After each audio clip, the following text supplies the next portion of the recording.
Okay, so despite what the title of this video says, this is not going to be me bashing Thailand for 10 minutes straight. Obviously, since we decided to move here, we absolutely love Thailand. The local people have welcomed us with open arms, and we've created plenty of videos on all the reasons why we decided to move to Thailand and why we think you should too. But having said that, for the sake of transparency, we don't want to be the YouTubers who just sugarcoat absolutely everything and make it seem like it's always sunshine and rainbows here. We've actually had a couple of subscribers speak to us when we've been out and about, and they told us that they watched our content and they moved here to Hua Hin specifically because of the videos that we've put out. And we also receive a lot of DMs from people saying they're planning on moving here and they're looking for advice, which honestly is amazing. We love helping people out who are on the same page as us. But I've got to be completely honest, even though it's flattering, I also feel a little bit of a sense of responsibility. Because if someone's making a life decision based on the information that we've put out, I definitely feel like we're responsible to make sure that we not only talk about all of the great things about Thailand and the reasons we moved here, but also go over some of the reasons that many people may not want to move to Thailand. Look, everybody's different and people have different comforts and expectations, and we want people to know that there are some challenges when it comes to living in Thailand, just like there is in any other country in the world. We've got friends and family members that I know for a fact would not really want to live in Thailand, so I realize that there's probably a lot more people out there who may not actually love living in Thailand as much as we do. And I know a lot of people watching this will say that the things I'm going to cover are obvious and everyone should know this already about Thailand, but if you haven't been here, you just simply won't know what it's like until you get here. And so for that reason, I'd suggest anyone who's thinking about possibly moving to Thailand to come here for a couple of months and feel it out and try to live as much like a local as possible, not like a tourist on a 1 or 2 week holiday. Do your best to try to immerse yourself in daily life and see if Thailand really is for you before making a possibly irreversible decision to move here. So the first thing is very obvious, but it has to be pointed out that the heat can be quite overwhelming, especially in cities like Bangkok, Chiang Mai, and to be honest, even here in Hua Hin. In Thailand, there's pretty much 2 types of weather. It's hot and dry or hot and wet. Between February and April is when it can get extremely hot and also very dry. If you're escaping a North American city or somewhere in Europe where winters can be really long and cold, I completely understand that you're probably thinking, I don't care if it's hot all the time, I love warm weather. And we love warm weather too, but the fact is that during the middle of the day, almost all year round, except for maybe a couple of months during like December and January, it's really hard to go out and do things in the middle of the day because of the heat. And I'm talking like, even if you walk 50 meters from your accommodation to 7-Eleven just to grab something to eat or drink, you're gonna come back absolutely drenched in sweat. But I do think it's definitely possible to become acclimatized to it. I feel more comfortable now walking around in the heat than I did when we first got here 12 months ago. But for some people, it might just be too overwhelming, especially if you don't do too well in the heat. And believe it or not, you can actually get sick of hot weather. I know sometimes I find myself craving cooler weather.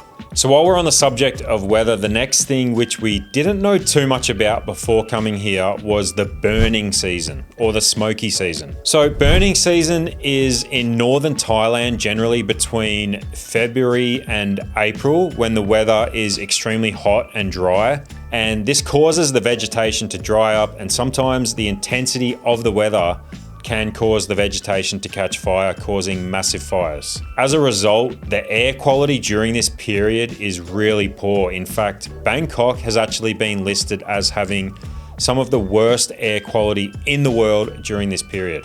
Luckily though, we haven't experienced it too bad here in Hua Hin. We've been here for 1 burning season, and yeah, to be honest, it wasn't bad at all. You can definitely notice the difference in air quality. If you are going to be living in either Bangkok or Chiang Mai or somewhere up north, you're for sure going to experience the pollution in the air due to the smoke, and to be honest, it may even cause you to want to leave or travel somewhere down south during this period where it's not as bad. And in complete contrast to burning season is monsoon season, where you'll see heavy rainfall. It pretty much rains all over Thailand during this season. Personally, we don't really mind it at all. It's actually kind of refreshing after the long hot summer, and it kind of feels like a little bit of a taste of winter. But if you're coming here just to chase the sun, then you can expect not to get too much sun between the months of around June and November. Although, apart from a few weeks where it pretty much rained non-stop this season, we found that the rain actually wasn't too bad and the sun did pop out on occasion most days. While we're on the subject of water, let's talk about the water shortages. Again, this comes down to certain times of year during the hot and dry period, which also happens to be the biggest holiday in Thailand, which is Songkran Festival. And it's basically the Thai New Year holiday. As a side note, if you've never been in Thailand for Songkran Festival, we highly suggest coming because we just had our first Songkran last year and it was so much fun, and we actually made a video about it. You can check it out down below.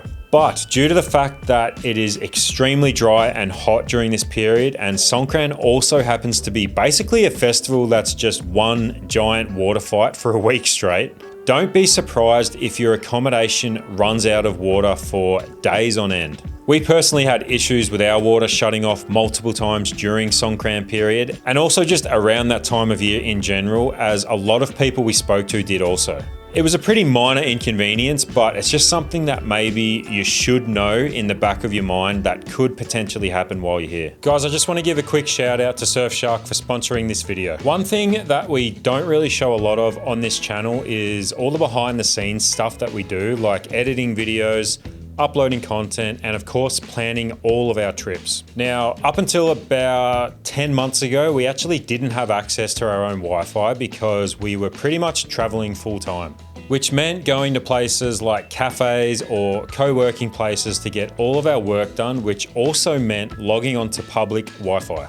Now, if you don't know, public Wi-Fi is an absolute goldmine for hackers, which is why for almost 3 years now, we've been using our Surfshark VPN, and still to this day, even though we have our own Wi-Fi, I never go online without first firing up the VPN. And just in case you don't know what VPN stands for, it's Virtual Private Network. So basically, it acts like a mask, encrypting all of the data that gets sent between your computer and the internet, so that no one can steal all of your sensitive information. But that's honestly just one reason we use Surfshark. The other reason is that it also lets us log on to servers from all over the world, which means accessing streaming services from other countries that we can't usually get, such as Hulu, HBO, and Netflix. So don't leave yourself vulnerable to hackers any longer. Secure your privacy with Surfshark by clicking the link below to get 4 months extra. Next, if you're gonna be living in Thailand and you're going to get items sent to you from people back home, or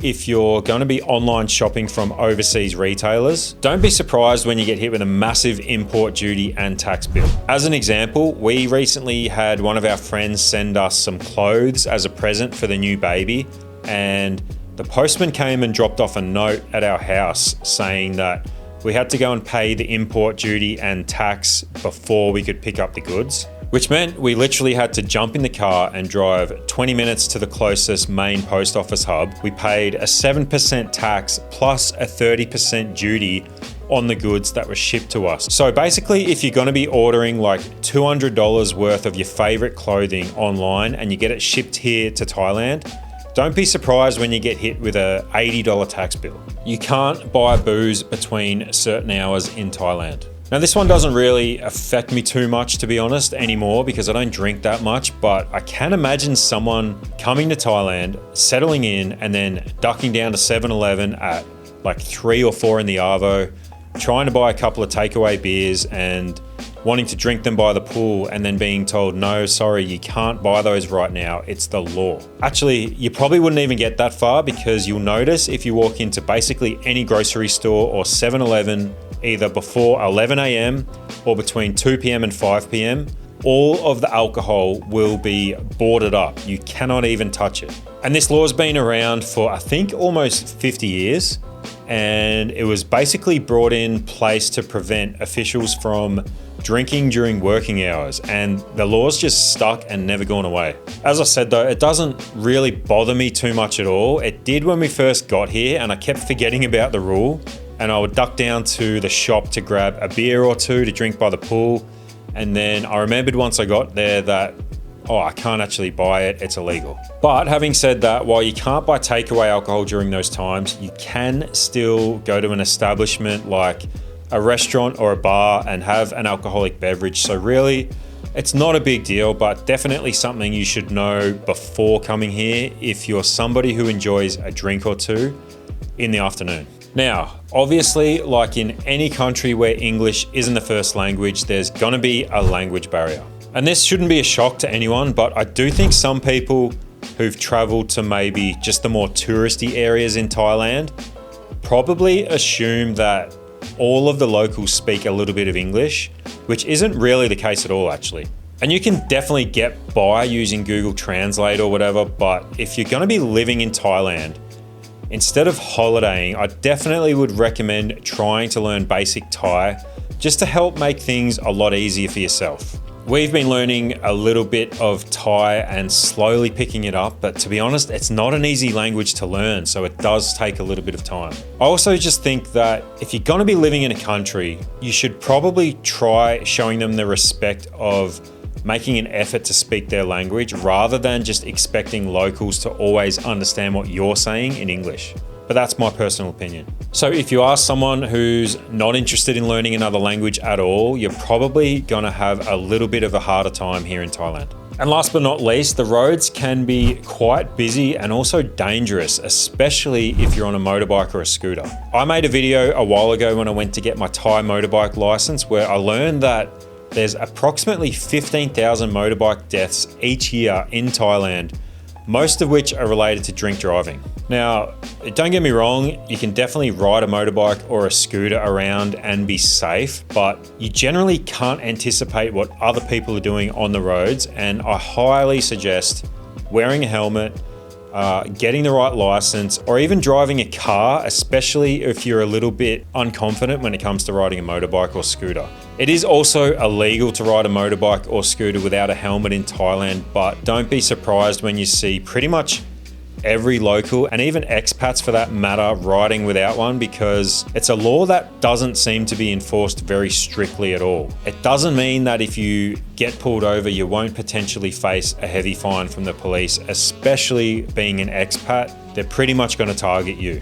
The traffic in Bangkok is particularly brutal, especially during peak hours. Don't be surprised if you get a taxi and you end up sitting in traffic for hours on end. So if that's something that really bothers you and you're not interested in taking public transport, I'd probably suggest living somewhere outside of Bangkok that's a lot quieter. So having said all that, these are just some of the downsides to living in Thailand, and in our opinion, there's way more upsides than there are downsides. We absolutely love it here in Thailand. The people are so friendly and welcoming, the nature and the beaches are stunning.